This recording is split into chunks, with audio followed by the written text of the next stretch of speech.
death, the undiscovered country from whose bourne no traveller returns. It sometimes feels as if sweet, sweet death is the only country that hasn't been discovered. It's the only thing that retains any mystery, any exoticism, the thrill of the unknown. Maybe it's just my age. I remember my gran, years ago, obviously decades ago, talking to me, and I was like in my early 20s at the time, but I'd wee cousins that were still at school, and they were doing a project about the Second World War, all about how millions had died throughout the world during this conflict. There was the Blitz, there was the rationing, just misery, global misery.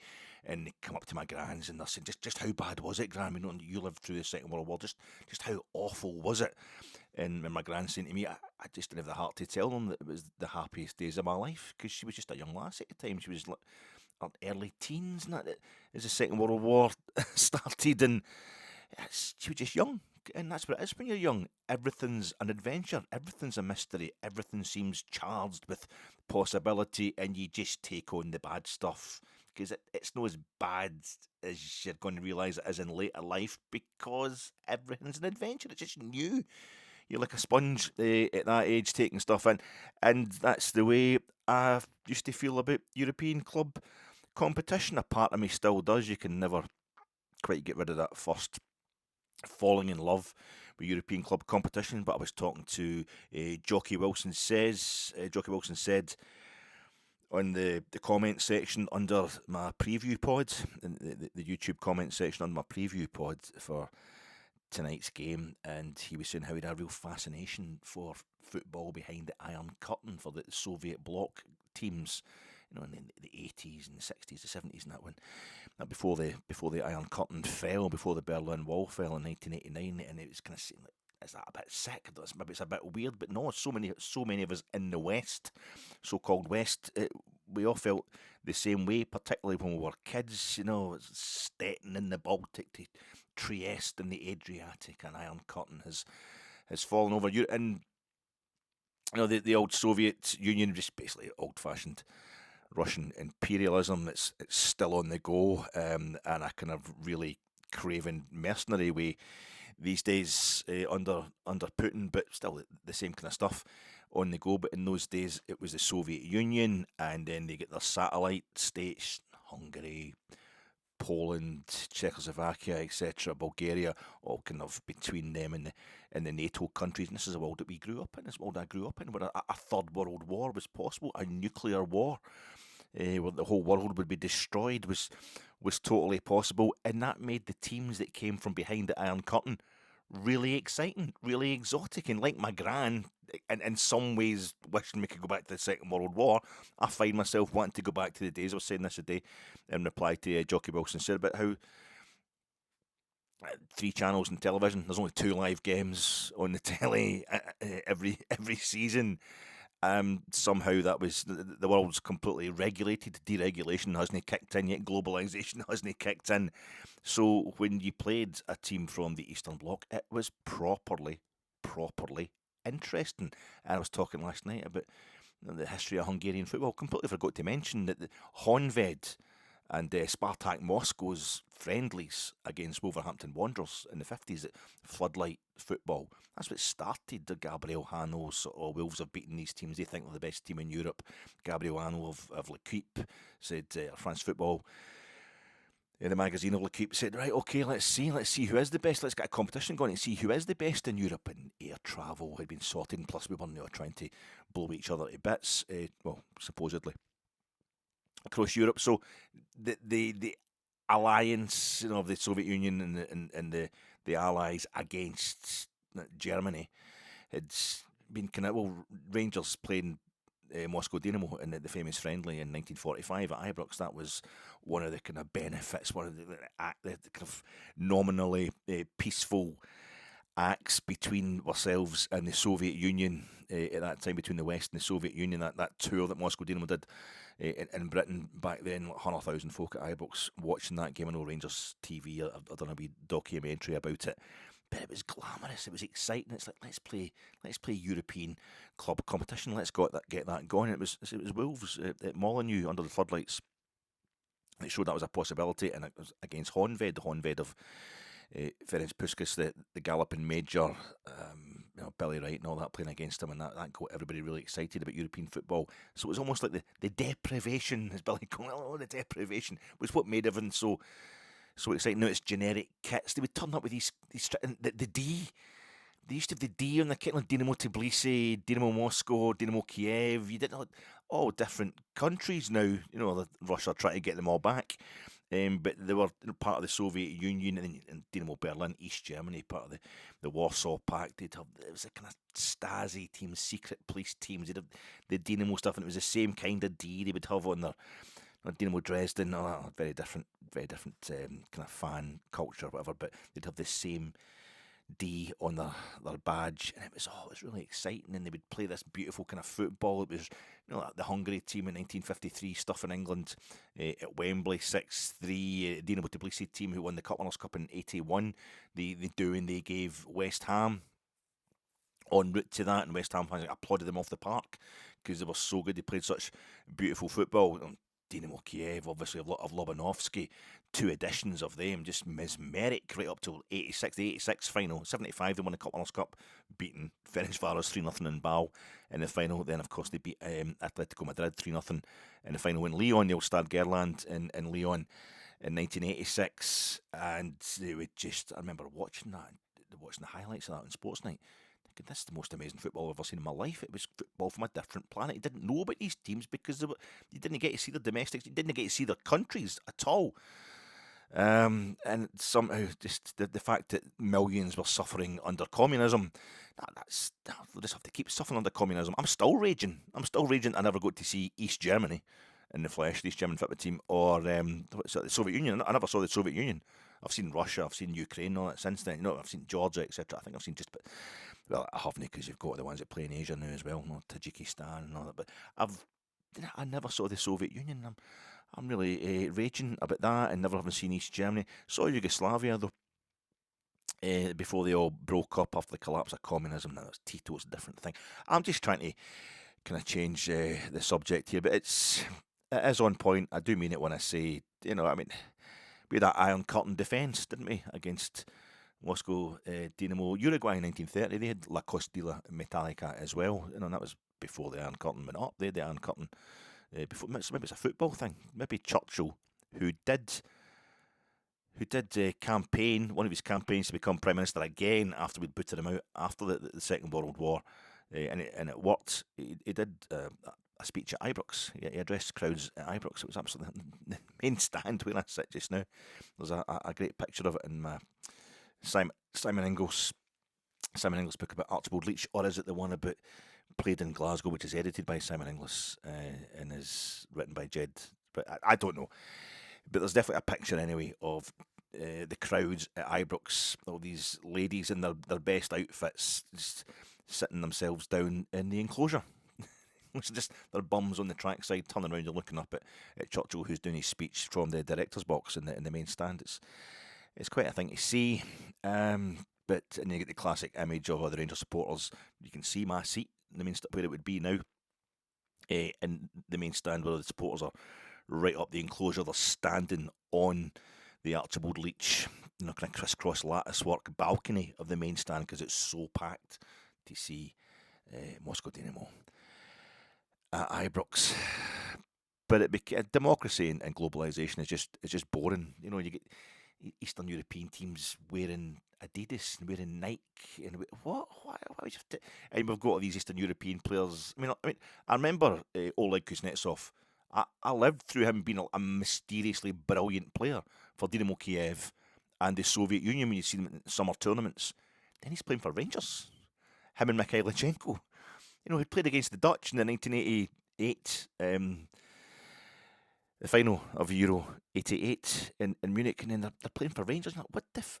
How's this happening? The world literally was turned upside down. It really just get back to the normality it should be. But it seems that ever since then, in the fall of the Berlin Wall, which had to happen, it really was a good thing that things opened up. But I've become more and more bored finding out that everybody in the Eastern Bloc was just the same kind of bunch of mercenaries and racists like what we have in the West. And tonight could be the biggest, most kind of gutting familiarisation with the old Soviet bloc.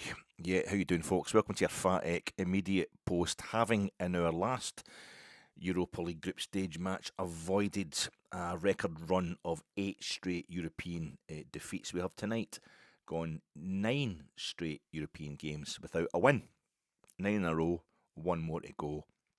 Let's hope this is another time that we don't quite get to the 10 reaction pod, coming to you in association with Gersnet. Check out Gersnet this Friday night. It's going to be Brian and Jamie, and they'll be reviewing the events in Budapest and looking ahead to our game again. Well, I think it's going to be Friday night. I think it's Friday because obviously the game against Hibs isn't it to Monday. We'll see when that's going to be. But look out for Brian and Jamie on the next Gersnet podcast. Anyway, on live on the Gersnet YouTube channel. I'm sponsored by that. I'm also sponsored by Trading Places. Trading Places, a great Christmas film set in Philadelphia.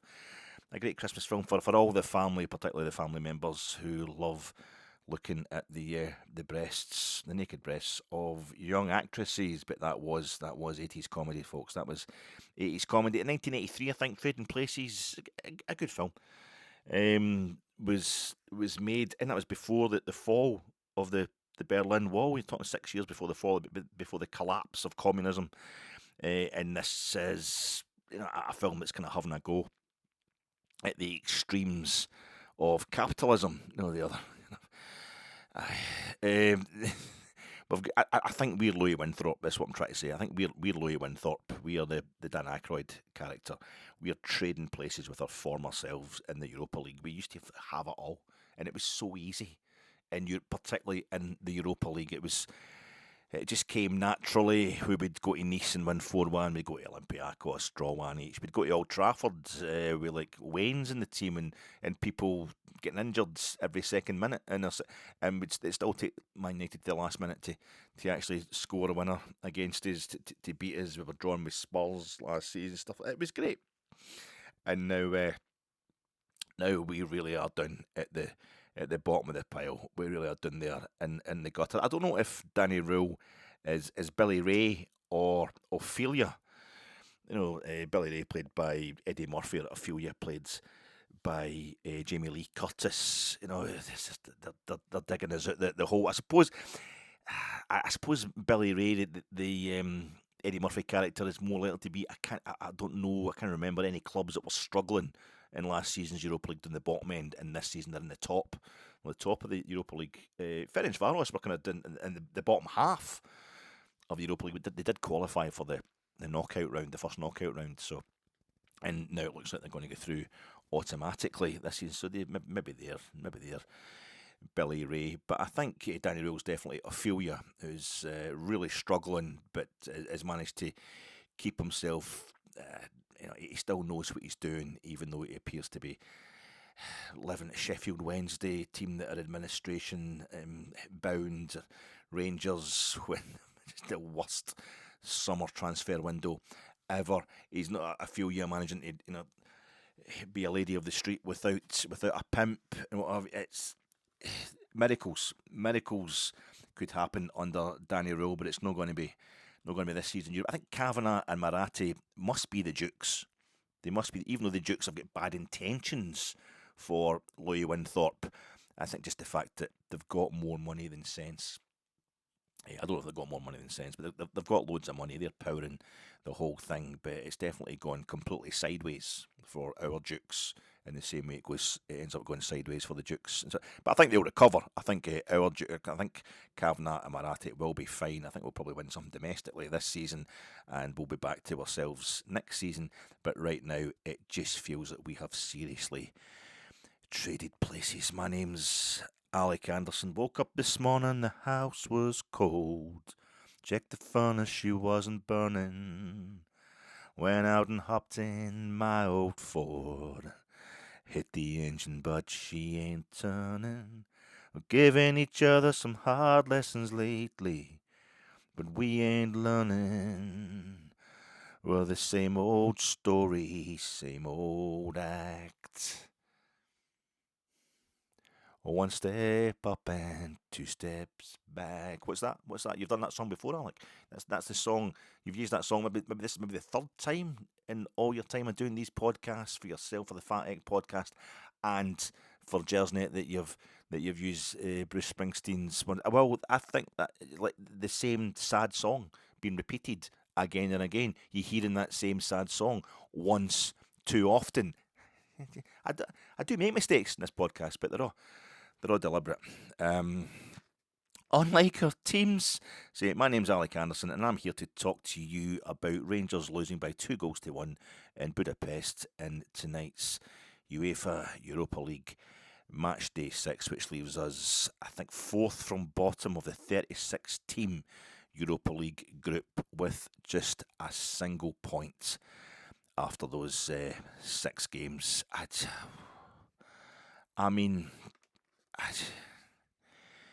We've still got the second last season, the second last season of the 4-team group format, the usual format, the format we grew up with just after the fall of the Berlin Wall, when all things seemed possible. The format that Rangers, through Campbell Ogilvie, pushed by David Murray, helped set up 4-team groups of 4 teams. That was the Champions League. They trialled it in season 91-92, still called it European Cup, and then the following season it was formally the Champions League. Bring in the sponsors, bring in the monopolies. It's quite difficult to get out of it once you're in it, and we've managed to get well out of the monopolising of our own league via Champions League access, but we finished a goal away from the final in that very first season of the Champions League, and then in the second last season of the 4-team format, 4-team group format of the Champions League, we recorded arguably the worst ever edition, the worst ever performance of a club in the 4-team group format of the Champions League. And last season, in the first season of the 36-team Swiss system format of group in the Europa League, we finished top 8. We qualified automatically for the last 16. We skipped a round. We skipped at the extra knockout round. It was so good. Finished top 8. And here we are in the second, not the second last, but the second season of the 36-team knockout round. And we're threatening still. It's still very possible for us to record the worst points tally so far in the Europa League group stage. Last season, Karabag and Nice finished on 3 points each at the bottom of the Europa League. We've only got 1 point and there's 2 games to go. One of them is away to Porto. It's no like, and it's why do you care, Alec? Why do you care? A lot of people who were telling me before the kick-off tonight that Rangers can still qualify. Rangers can still qualify for the knockout rounds of the Europa League. No, we couldn't. No, we couldn't. I mean, only technically, I knew after about 3-4 games when we lost them all in this group stage, it's no happening. It's just no happening, But that's not the point. These same people now tell me, "Oh, who cares? It's all about the league now anyway. Just dump that." No, this is an emergency. This is a crisis. We've only got 2 games left to avoid the worst ever record. I thank God right now for Malmo, who managed to get beat tonight as well. Maccabi Tel Aviv, Nice. Nice are bottom of the group. They've got 0 points. They have lost all 6 games so far. Maccabi Tel Aviv, like ourselves, have got a single point. They drew a game, but they've conceded 18 goals. They've got a goal difference of -16. Our goal difference is -8, but we've only scored 3 goals. We've now only scored 3 goals. Maccabi Tel Aviv only scored 2. There's 2 more games to go, and I think last season it was 4 goals. Ludogorets Razgrad, they only scored 4 goals in last season's Europa League group stage total, and that's your next opponents.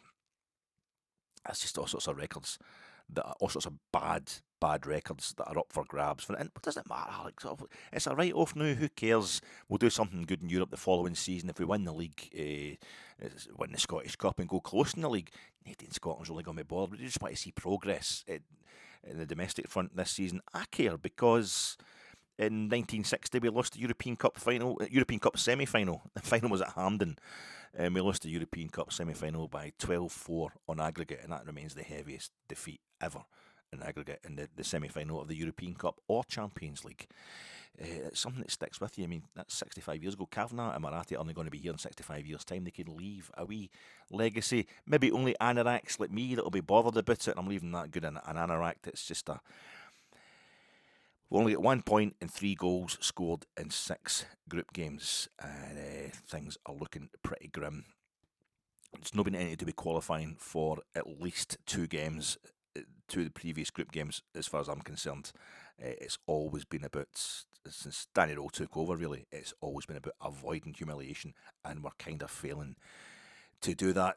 Talking of mistakes, snagging items, need to cover this from my preview pod. I forgot to mention, I was listing the Hungarian sides that had played in European finals. I gave you all Ferencvaros' European finals. I gave you, what else did I tell you? I told you about MTK Budapest losing to Sporting in the 64 Cup Winners' Cup final replay, and I mentioned that Wispes Doza had lost home and away in the 69 Fairs Cup final, but not who to.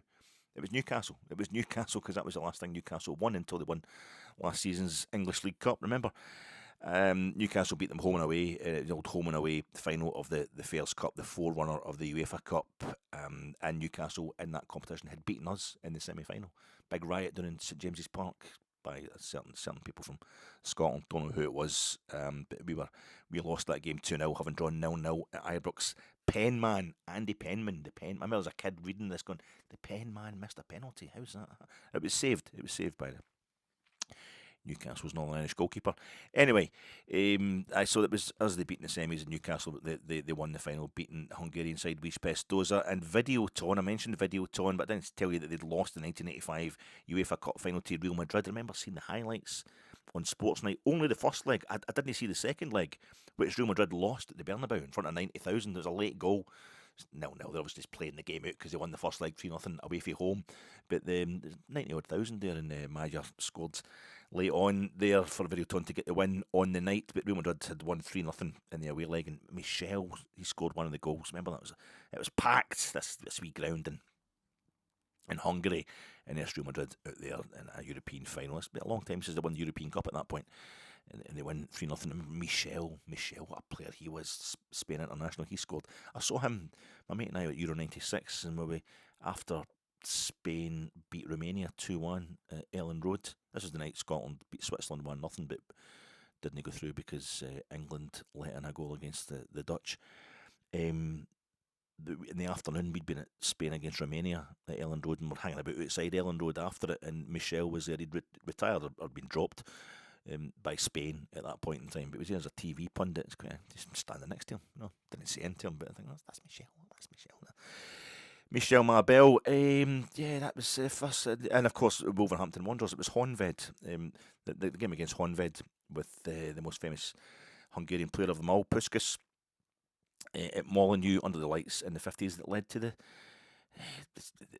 final push for European club competition as we currently know it.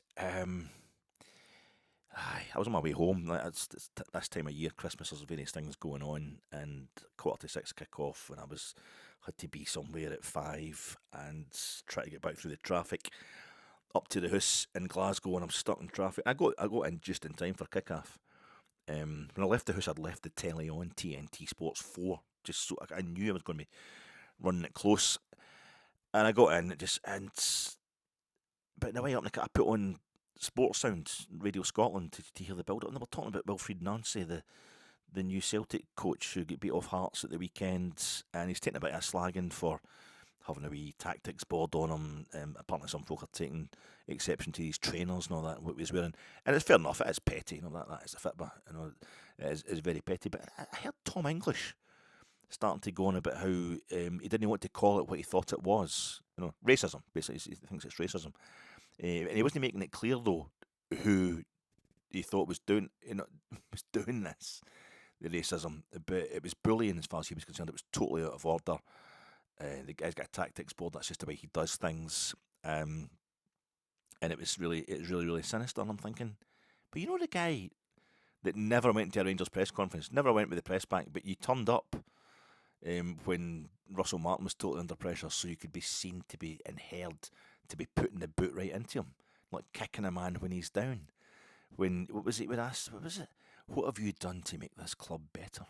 What have you done to improve Rangers in anyway. Must have been sitting in your house thinking that up, having a wee wank to yourself, and you decided, I'm going to go and say that to his face, and people will hear me saying it to him and all that. And now I've got to listen to the night talking about how people are a bit out of order. He's getting both barrels from the worst of Glasgow football fandom. To be fair to Tom English, didn't make it clear whether he meant Celtic fans having a go at Nancy or Rangers fans having a laugh. And I think I had a wee laugh with somebody at one point about his tactics board, knowing full well that the guy could end up running away with the league and giving Rangers a pounding along the way. But one tiny wee titter I had, and then you find out that's out of order. I know he's not having a go at me. There's be people saying downright nastier things about the man. Nothing personal against him. I do now though, because he's Celtic manager. Obviously, that's my job. But it's quite rich. I thought quite rich. So that had me in a bit of a bad mood. Maybe just the traffic jams, and then I get in and I see that we're wearing that fucking stupid, horrible grey and charcoal, whatever, black kind of kit, which should have been binned. There was nobody that way to Bruges. We didn't get on too well. It's not the nicest of kits. Anyway, did we wear that against Brandbergen too? Maybe it's a home kit that night. But it's definitely a horrible kit that should never be seen again. But we're wearing that. I don't know why we're not playing. We're playing against somebody in green and white. You've got to wear the red, white and blue. You've got to wear the home kit. It might be like, obviously it's Europe. It's a bit more strict about the shorts. So just wear the blue shorts to clash with Ferencvaros' white shorts. And I think we wore against Sporting Club. The only time we wore anything other than our blue top. It was definitely the blue top, all blue kit. In 2007-2008 in the quarter-final when we beat them over there after drawing 0-0 at Ibrox Sporting Club. But I think the next time we played them a couple of years later, again under Walter, and we put them out again spectacularly over there. I think we're wearing the red and white. I think we're wearing the red and white stripes that night with the blue shorts. So it might have been, but I just thought that was a bad choice of kit, and it's a bad kit, so that was me in a further bad mood. I was quite heartened that Rangers had picked the same formation. Looked like they'd gone with the formation that I'd recommended in my... Danny Roll always listens to me, so it's my fault as well. In my preview pods, the 3-4-2-1, which goes to a 5-2-2-1. In defence, Tav comes in. Didn't start at Kilmarnock, but he comes in the night. He starts at the third centre half. He's also a kind of wild card maverick role, Tav, tonight, pushing forward whenever. Danny Rose obviously told him we need your ability to put a decent ball into the box. Need that, so push up whenever you can. Magoma and Aarons are playing as wing backs. Gassama had moved over to the left in the absence of the injured Baz Well, no, he's not in the European squad anyway, but just change of formation at Kilmarnock. Gas went over at the left tonight, so that'll be better. It was Danilo that came in. I was saying it should be Mikey Moore, but Mikey Moore's obviously needing a bit more game time. To bled in a bit more gently, having come back from a wee bit of an injury. So it was Danilo that started in the right hand side. Kind of tucked in inside forward roles, maybe even closer in that supporting the main striker, who was MIOVSKI. MIOVSKI retained his starting place. You get Conor Barr and Nico Raskin retaining their places as a sitting two in midfield. Giga and Emmy Fernandez, the other centre halves. And Jack Butland in goals. Third minute in, I was already losing it with the commentator. I don't know who this commentator was tonight. I'm in a bad mood anyway, but he's talking about the Glasgow derby and Martin O'Neill's a big dog and all that kind of stuff. Martin O'Neill's a big dog. Jamie, somebody, he's probably staunch in. He probably used to work for Rangers TV and the Rangers News and stuff like that. You probably know him. He's in the Masons and the Orange Lodge and stuff. He's total hardcore. Really nice guy. Does a lot of great work for charity, but I despised him tonight during this game. It might be other stuff that was making me think it was him I despised. Their kit was as disappointing as Ferencvaros' tifo, which seemed to be like just a kind of big scarf on wires hung for the fascia, the soffits of the home end roof. Third minute, ball over, not even a ball over the top, just a few headers in the middle of the park, kind of back and forth headers, but it ends up with us having a complete wobbly. Looking totally exposed and barely managing to clear it, only because Ferencvaros really believed it could be that easy. They didn't really believe in it, and that was the theme of the night when it came to our defence. 5th minute, we win a corner after good work on the right-hand side from Aarons and MIOVSKI. They kind of recycled the corner. Tav does a wee kind of hitch kick volley into Nico Raskin, who's at the edge of the box, and just kind of lets the ball run off his feet. Or did he head it back into the 6-yard box with no hope of it getting to a Rangers player? That's kind of just faded away. That's a bit like our attacks tonight. as well once it got anywhere near the danger zone. 9th to 12th minute, a couple of great, intelligent, kind of perceptive, dangerous breaks forward by Rangers, but Ferencvaros under Robbie Keane were doing the Jack Charlton, Mick McCarthy school of kind of physicality, hitting the corners, chasing it down, big guys all over the place. Friday, we're looking at, they're lofting a lot of balls into our box, even with no pressure from their own players on those balls. We looked totally ropey. We're panicky. But we were nice going forward at times, kind of 17th to 18th minute. Magoma stretches to concede a corner, preventing a cross or worse down his side, down our left-hand side. From the corner, we struggle. They win the aerial battle. Guy nods the ball back across our 6-yard box. Out comes Jack Butland to clean out one of his centre halves and drop the ball, but we got away with it. But just not tidy. 22nd minute, Magoma blocks another cross from our left. It's another corner. Ferencvaros get in each other's way, but they win the first ball again. They're getting the set pieces. They don't get Scott Fry in there. Get a name check from the gaffer in the pre-match press conference. But I don't know what Scott Fry can do with guys who don't know how to win a ball in the air. We're shaky at the back, but we're composed going forward. Tav's messing with their minds, and Aaron's is messing with their chi, and ours as well, really, to be honest, with the two of them. But Raskin is the kind of funnelist funnel since the Aaron Ferry got stuck in the Clyde tunnel. It's all going through him, and it results in a goal. 27th minute, MIOVSKI, 3 goals in 2 games for him. Only our 3rd goal of the Europa League campaign this season. All group stage for us. We dropped into the group stage from the Champions League playoff. So that's only the 3rd time we've scored, and we're scoring them earlier in each game that we score, and we're scoring early. Remember, we scored early in the second half against Sturm Graz. That's the posh Sturm Graz. After we were 2-0 down at half time, into injury time in the first half, we scored against Braga at Ibrox, and this is us. 27 minutes. 27 minutes. We almost scored, and what a goal! Danilo hitch kick. It springs up off a defect. MIOVSKI, he goes in. It's a more straightforwardly a bicycle kick, but it's so much more spectacular. Counter-attack supreme, set-up supreme, finish supreme, all stemming from a car crash in defence. It's a free kick to us, but the 26th minute, just outside our box on the right-hand side, and the camera actually pans away from it because it's just such a routine. There's no danger whatsoever. Max Aaron's, from what I can glean, he kicks the ball in. He just knocks the ball inside to big Emmy Fernandez, who stands about outside the edge of his box, just kind of surveying the field and gradually working himself into a panic. Just, what do you do? But still plenty of time, and he knocks the ball back across slightly to the left, or to his right, to Nasser Giga, who takes a horrific touch and just invites. It's like Ferencvaros have gone to just put the ball forward so we can get on with the game. And it's taken them ages to realise, I don't think they know how to get forward. I don't think these guys know what. We'll just kind of prowl forward and see what happens here. He's going to give me it. And Giga turns it into a 50-50. So it spins up, and Emmy Fernandez has to backtrack into his own box. I think it's around at the penalty spot. Big Emmy turns round and just hooks it into midfield blindly.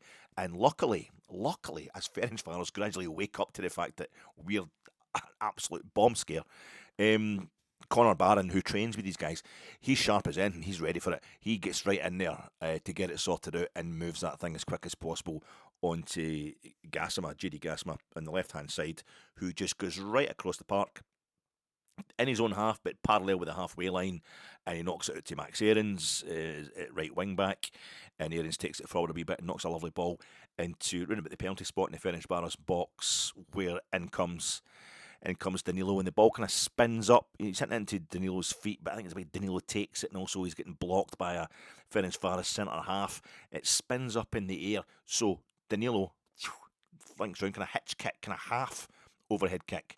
It spins up onto the Ferencvaros' defenders on his back, like his shoulder, the back of his shoulder, and it bounces off him, and it goes behind him, and in comes MIOVSKI, and before that ball even hits the deck, before it's even at waist height, MIOVSKI just goes like 360 degrees practically, but his eyes, in the slow motion replays, his eyes are focused, laser focused on the ball the entire time as he spins his body through all sorts of contortions to whip that thing. But like Tav's goal against Livingston at Almondvale this season, more spectacular though, and he just, brilliant connection, 6 yards out, and down it goes. Your keeper's helpless, goes down below him, into the net, offside. And it looked a bit offside as well.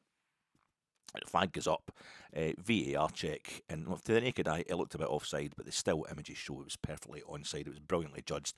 So the Orthodox Christian who used to play for MTK Budapest, sort of known as a bit of a Jewish team. That's why the capacity in Budapest is, of their stadiums, so small. He goes up to celebrate in front of the mainly Catholic Ferencvaros fans in the home end after having done the business for this club for Glasgow that we are. I don't know what it is we're supposed to be, but it was quite a moment. It was great. Things are going fantastic. We're 1-0 up. Long Tav ball to Danilo in the 35th minute. Their keeper wins it and cleans it. Danilo going in for the header. Kind of left post, near post side, mid-air kind of body checks Danilo. He's down for a couple of seconds, Danilo. But a couple of minutes later, the Ferencvaros keeper does the same thing again to Giga, and this time it's totally deliberate. He grabs the ball out of the air, a set piece to Rangers, and he just makes sure he comes down on top of Giga. He's down for 2 or 3 minutes, and he has to get taken off the park, obviously, after he gets the treatment on the park. And he just doesn't get back on. The ref is, or the fourth official's no helping him, but he's not getting brought back on the park. And we're bad enough in defence as it is without missing a centre half. So we managed to survive. Eventually, on comes Giga. Then Max Aarons gets scalped, and he has to go off the park for some treatment. And he's waiting for the ref to bring him on. And it's getting towards half-time here, and we're under a bit of pressure. So Max Aarons just decides to bring himself back on. Referee goes absolutely mental. The Ferencvaros fans, he's come back on without your permission, ref. Gracias. And he gets booked, and I'm thinking, there's no way Max Aarons is going to last. He's not going to last this game. But basically, the refs thinks we're time-wasting, I think. But it's actually basically we're being punished for getting injured by bruisers. They're a big old team, Ferencvaros. They don't look that fast either. A bit lumping, but we can't really deal with them. Trying to get to half time. There's 5 minutes of injury time because of the VAR check and 2 of our players getting injured. There's little flickers from Ferencvaros. You're thinking, are we going to get away with this as it gets through the first kind of 3-4 minutes of injury time? Then they're getting a bit closer. And it goes to Jack Butland. I think he's getting blamed by some folk online and that for just punting the ball straight back up to their goalie. But I don't really know why we'd want to roll it out to his defenders either, given what had happened in the build-up to our goal. But granted, it did lead to a goal from Rangers, but only by the skin of its teeth. It should have been a goal to Ferencvaros. Were fanning about at the back so badly. So can't really blame Jack for booting it up the park, but it comes right back to us. And I remember looking up at the top left of the screen to see how long to go, and it was 49 minutes and 40 seconds. I'm thinking, that's just far too long. That's 20 seconds. They'll leave it a bit longer than that, so it is the last kick of and it was literally the last kick of the half. Asgard's getting blamed for not tracking his runner. Same as he did this at Tannadice and get a bollocking from Tav, but it didn't lead to a goal when we drew 2-2 with Dundee United up at Tannadice. And he doesn't do it here, and it means they work a nice 1-2, Ferencvaros. It's a nice wee move by them. But Gassama doesn't do the basics of tracking his runner, so this fella's completely free as he hits the byline to pull the ball back, and it means Raskin kind of panics, so he goes out to try and cover that, which means he's leaving his man free about 4 yards to the right of the penalty spot. Gets pulled back to him through a ruck of players. Jack Butland having come towards the ball, towards his front post. The guy just sweeps it into the other bottom corner, so Butland can't really see it coming, and also he's badly positioned by the time it does get through us. And this I've got to listen to this Jamie, who I don't really know what his affinities are, but the commentator, literally the last kick of the half, absolutely gushing as I'm getting pissed off at a guy whose wages I'm paying. Is he's gushing at half time as we head for the adverts. Again, we're staring at our record equalling 5th straight European away defeat. We do look like we've got a plan, a bit of aggression about us, a bit of capability. It's different from most of our Europa League performances this season. We're getting steadily better in performance under Danny Rule, but it's just with these players, it's just not going to be enough. But yet there's no changes at half time. Who could you bring on?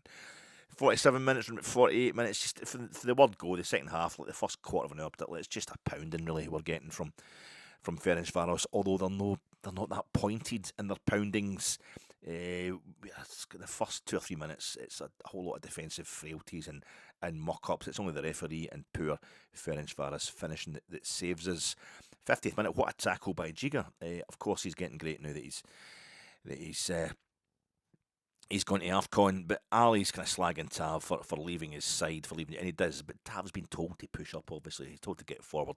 Leaves a massive gap down the right-hand side. We've got Aaron's going up the park as well. Simple ball, and Ferencvaros are through in that right-hand side, but Giga just goes back and back, and just as the guy's about to pull the trigger, times his slide tackle perfectly to block it.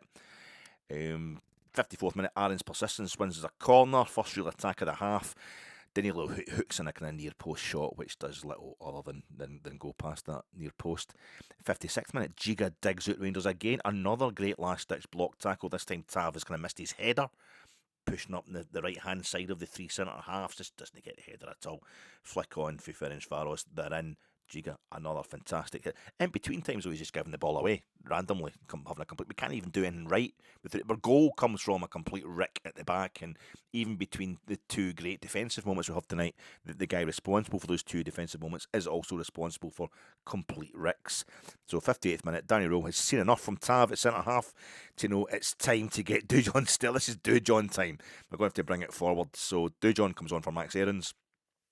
Mikey Moore comes on for Gassama, and Gassama does not look happy. Max Aarons is just behaving. He's totally, thanks guys, thanks, as he goes off the park. I think he's happy to get out of there, and also happy he hasn't been sent off again. I think he's still trying to make up for Bruges. Max Aarons trying to be the perfectly behaved player, the perfect pupil. Off he goes, but Gassama is no happy that he's been taken off. Well, he should have done something. He did have a deep involvement in the goal we scored, the Gas, but Christ. Tav goes to right back, and Dujon replaces him at right centre back. We're getting pounded in terms of pressure without suffering too many shots in our goal. Daft stuff is consigned to outside of our box mainly. I've taken notes here, folks. Sorry, just to remind me to speak about the game, because I really can't be bothered. 62nd minute, Rangers corner. Within seconds of Dujon coming on and Tav going to right back, Tav's won and takes a short corner with Mikey Moore, crosses into the box, and MIOVSKI fouls a guy, so it doesn't count for anything. But it feels that maybe things are on the up. 66, 67 minutes, not a couple of substitutions. MIOVSKI lands awkwardly and looks injured. Of course he does, because he just scored an absolute belter of a goal to follow up the two belters that he scored at Rugby Park on Saturday night. I'm blaming it on the Rugby Park pitch. It's a delayed reaction to playing in that plastic. It's just brutal. I hope he's alright, but of course he has to go off. And it's useless Chermiti that comes on. That's terrible, sorry, but big Chermiti comes on, everybody's heart sinks. Finlay Curtis comes on for Danilo as well. Danilo's kind of struggling, as always, with the physicality and whatever. There's been plenty of it tonight. And Finlay Curtis comes on, and young Finn's got a bit of pace, but when he's waiting to come on, Finlay, there's some heavy-duty coaching he's getting from Tav.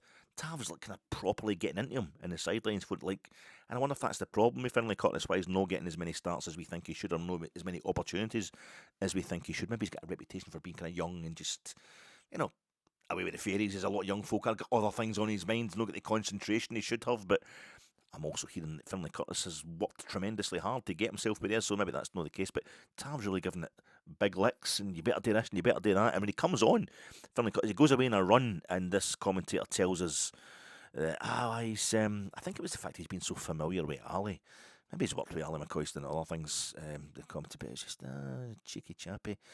Do you like a whiskey, Ali? A cup of tea? That'd be a change for you. No, shut up. It was like when Kirsty Walker interviewed Billy Connolly, big and he's talking about his childhood and stuff like that, and how the grim things that happened to him. She's like, what are you like? You're a character, you're a comedian, so I must be laughing because you're a comedian. Everything you say is a joke. No, interview him about his life, It's the same thing with this guy. Over familiar, no getting it right at all with Super Ali. But he was talking about the fact that Finlay Curtis had got a bollocking from probably Tav for running away with the ball, for just taking it forward as opposed to calming down. Somebody was telling him to calm down, but he just wanted to pile forward and try and get go. So maybe he's tactically indisciplined as far as the Rangers coaching staff are concerned, but I think he made a difference when he came on. It's kind of 60, 70, 72 minutes. It's a bit of a tennis rally, back and forth, attack, counter-attack, no real attempts on goal. Two teams just lumping themselves up and down the park and not really getting anywhere, but maybe we're getting a bit of a grip in the game. Nah. 72, 73 minutes, goal. Goal for Ferencvaros. Ball from our right wing. Tav is jockeying the fella down the right-hand side, or our right-hand side, with it ever looking like he's going to get a tackle in or block the cross. But Emmy Fernandez, he sees it happening. And you can see in the action replays that he sees Varga, the guy with 19 goals this season, 9 of them in Europe. He's got a big 19 on his shirt, just to remind you. And basically, it's an opposition player in a really eye-catchingly foul green smoke. I'm sorry, if there's any Celtic fans watching this trying to gloat or whatever, I'm no. It sounds bad. I keep having a go at Ferencvaros' kit because it's green and white hoops. It's just like if somebody played against you wearing like a Union Jack away kit, it's that same kind of thing, A bit of the politics and all that aside. It's just you're used to cheering on stuff in your colours and your derby rivals are the colours you don't like. This was just. I wonder what happens with Manchester United and Liverpool, or Ajax and Feyenoord. Their colours are similar. They always have to wear their away kits during the derbies, like Newcastle, Sunderland. Well, that's different colours, but one of them wears an away kit because it's two sets of stripes. That's weird. Not everybody's kits, derby rivals' kits are as strikingly different as like Rangers and Celtic. Kind of Boca Juniors, River Plate type thing going on. That's quite a handy lifestyle thing, isn't it? So I'm basically green and white. Oh, God. Green and white hoops, but these are really tiny ones. And I think if they'd worn them. I think Celtic tried to do this once, a kind of retro kit, like the 1920s. They wore like really dark green socks, or black socks actually, with their really thin green and white hoops. It's a bit like the Queen's Park kit. That looked good, Look, I'm never going to like a Celtic strip, but I can see what you're trying to do there. It's just the way Ferencvaros, really tiny, thin hoops with white shorts and white socks. It was awful. So you can't miss him. You can't miss a guy wearing that kit as he's walking towards your back post. 6-yard box. He's on the 6-yard line. There's an actual white line that tells you he's 6 yards away. And he's directly in line with the back post. And Emmy Fernandez, he doesn't do a complicated run or anything, Varga. He just walks towards the back post while there's a guy going down the wing. And the ball comes across. And it's not like he loses sight of him, Emmy Fernandez. It's like the opposite of what MIOVSKI did at the very same end in the first half. Never took his eye off the ball, while spinning himself through the air. Still stayed laser focused to get that finish in from 6 yards out. Emmy Fernandez never really takes his eyes off Varga, but is unable to move his body to follow his walk towards the 6-yard line. It's quite mental. I don't like too hard on the big man. Playing for Peterborough 2 minutes ago, playing a whole lot of lower league football in England and that, and here he is. He's stepped into the breach and he has stood tall a lot of times, had a few good games and has good moments in all games. I think Emmy Fernandez, still a young man, but maybe unfair what we're asking of him. Second choice at centre half, of course, and a really bad team generally, but that was pretty bad. And it goes 2-1. That's 20 goals he's got this season, Varga. 10 of them in Europe. 74th minute. I think is it Branislav or something like that. But it's Branislav Varga. That's the thing with the Hungarians. Their names are all they could either be from the Shire or they could be from a horror film. Well, the Shire, Lord of the Rings, there's a whole lot of horror stuff in that, but their names are either really cute and really fun, but the same names can quickly become horrifying, kind of Dracula type stuff. I'm doing real bad Slavic Eastern European stereotypes here, but Branislav Varga, oh god, he's done Zoltan Sibor, Sandor Kosic, you know what it is, don't you? Do you know what's his name? What's his name in think? Oh, do you know what I'm talking about? Kaiser Sose. They're Hungarians, aren't they? That's Hungarian gangsters. Kaiser Sose is Turkish, isn't he? I just don't want to talk about it. 74th minute, Tav goes off. Finally, Danny Rowe has seen enough. Is he still ill, Tav? He was struggling with illness last week, or is it a criticism of that cross coming in, him letting that cross coming in for the goal But a minute after it, he gets subbed off for Asgard. I think it's just the fact we want to go to 4 at the back. Big Dujon goes to right back, and Danny Rule is trying to get an equaliser. He's been trying to get an equaliser now, so he's positive, he's aggressive, and he's realistic in how and when he decides to go for it in games. Giga is booked for hauling back a guy at the edge of our box. Lots of pressure, corners. Ferencvaros are going for another one. And Fernandez stands tall among some of that pressure. 81st minute, Mikey Moore, great ball across the 6-yard box from the right. Finn Curtis can't quite connect with his head. It kind of flashes off his hair. 82nd minute, Finlay Curtis goes down the left-hand side, but it's a great cross to the back post. Dujon Sterling gets a header in, kind of connects with it a bit more firmly, but Ferencvaros have got him covered, and he can't get a proper purchase on the ball. 87 minute, Dujon Sterling intercepts and gets up to Asgard. Dujon Sterling comes on the park for like 2 seconds after being out for like 20 years. And everything, all the basics you want to see for a Rangers player, straight away. He's a legend that shouldn't be a legend, Dujon Sterling. He's just fantastic stuff. But he gets the ball into Asgard, fires it into Asgard, who does the only thing he does in his whole time on the park. He plays in Finlay Curtis, who shoots from the edge of the box. He's edge of the box, middle of the box. Goes down to their keeper has to get busy to get down there and push it around the post. But the cameraman, the director, the outside broadcast director, accidentally shows you Mikey Moore's face instead of Finlay. Well, all these young guys look the same to me. It shows you Mikey Moore's face instead of Finlay Curtis's. And Mikey Moore's like raging because he feels if he should have got played in. He could have played him in, but it was worth a shot. 89th minute, another instance of about 20 times in this game where we're kind of ponderous and caught out, and Friday are too ponderous and slow and overplaying it to put the ball away. We clear eventually by Finlay Curtis just coming back into the box and taking the ball off a guy's toes. They were as bad as us in so many ways. Ferencvaros just they know how bad they're making a skill of it. They just keep going. They're fitter than us. It's hard to say they're sharper. They obviously were sharper in certain instances, but I just feel as if it was a really ordinary team. 90th minute, Finlay Curtis, another cross to the back post. Dujon Sterling almost gets onto it again. I did keep thinking 2-2 was just as likely as 3-1. We should have been 10-1 down, really, the amount of chances that were handing to Ferencvaros. But the fact that they weren't taking them, and I'm kind of convinced Danny Rowe's got us in an upward curve, and I'm needing to believe it. I just thought, yeah, it'd be quite late. I think if we pinch a wee equaliser here and there all raging, but it didn't happen in the 95th minute. A lovely moment for Robbie Keane as Mikey Moore is wiped out in a clash of heads, almost kind of concussed right in front of him. And Robbie Keane's showing, screaming desperately at the referee for a foul instead of being concerned about the players with a head knock. But he tells his players, they get the foul, and he tells his players to jack Charlton. You can see him, Robbie Keane, put it in the corner. His players are looking at him going, what? Hit the ball into the corner? What the fuck's that? But just get it in the corner. And it works. That's the final whistle. And we've got beaten. And there's a prevailing kind of attitude of who cares about Europe? It's all about the league. Right now, the league's the main thing. I care. We're all but out. We're all but out. Rangers are all but out of the Europa League. Maybe it's official now. The 8 o'clock kickoffs haven't been played. Maybe we are out officially of the Europa League. But the most we can now get is 7 points. And I think there's 2 teams in the qualifying, just in the qualifying bracket, the bottom 2 rungs of qualifying, who are on 7 points. One of them is Ludogorets Razgrad, who are our next opponents at Ibrox. The other one is Celtic.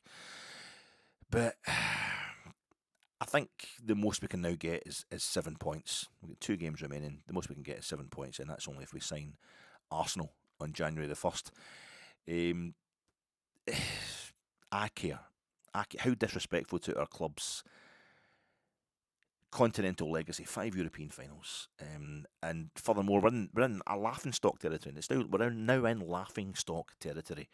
I haven't been under any illusions about qualifying since we lost our first 4 games, as I say, in this group stage. But since then, it's only been about damage limitation, and that's what playing for the jersey is all about. So it's damage limitation.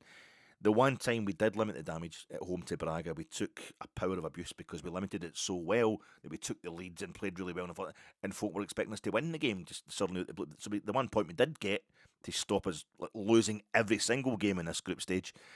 That resulted as being criticised as well. But this is this UEFA Europa League campaign, as I was saying, for me is a crisis. For me, this is a real crisis. People are just writing it off now. They don't care what kind of team, field the reserves in the remaining 2 games in January. No, don't. I'm sure the owners are going to get it right eventually. It's a really weird situation where you're no blaming Kavanagh and Marathi. You know, they gave the people that were in charge of the club a chance, and they selected Russell Martin and all the players that Russell Martin brought to the club, and it's a nightmare, which they've done their best to sort out as soon as they possibly could. But they need the January transfer window. I'm sure Danny Rowe is going to be a great manager for us, and he has in fact proved in these Europa League group stage games just how good he is. The fact that we're not conceding 6 or 7 goals in each of these games with this defence is a bit of a miracle. But Ferencvaros are like a half-decent EFL Championship side. Chermiti and Asgard are they're like spending 11 to 12 million pound on a can of fresh air. The two of them are utterly garbage. We've got 2 games left. We must beat Ludogorets. You know, we can't rely on anything from Porto in the last game.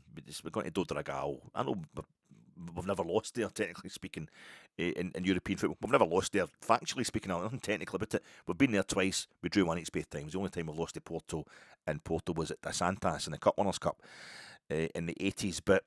And that was only 1-0 as well, I think. But we can't rely on that. We've got to beat Ludogorets to avoid finishing with the worst points tally in the short history of the 36-team Europa League. It's still a possibility. You know, if we win both those games, 7 points, we'll be fine in that respect. And we're never going to qualify on 7 points, but I don't see us winning at Porto, so that leaves us one chance to get 3 points, 3 more points on the board. Thank God right now for Nice on 0 points, and Maccabi Tel Aviv for being on a -16 goal difference, as I was saying, compared to our -8. Then you get, I think, Utrecht also on a single point. Malmo too, they're also on a single point. But we're 4th bottom. If we're proud of finishing 8th last season, we should be bloody ashamed at even the prospect of finishing bottom of the group with 2 rounds left this season. I'm looking at the group right now.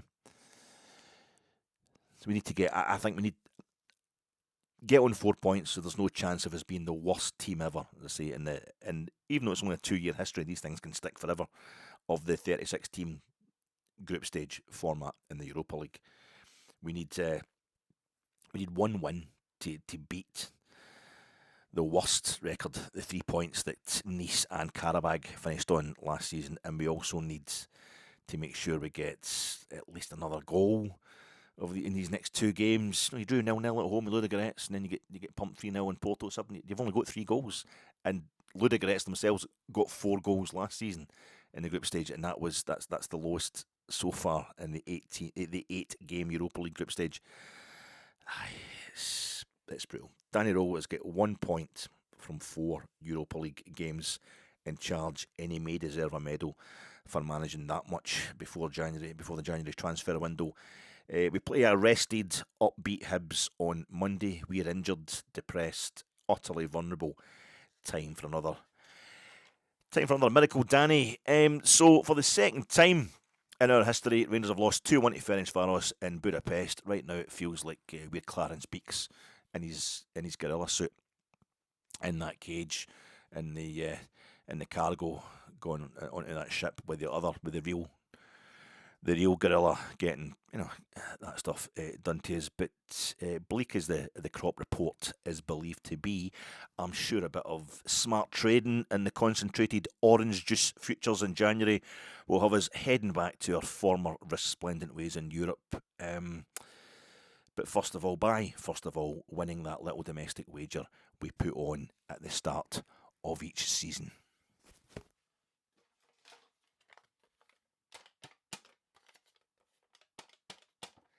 That's enough green for one night.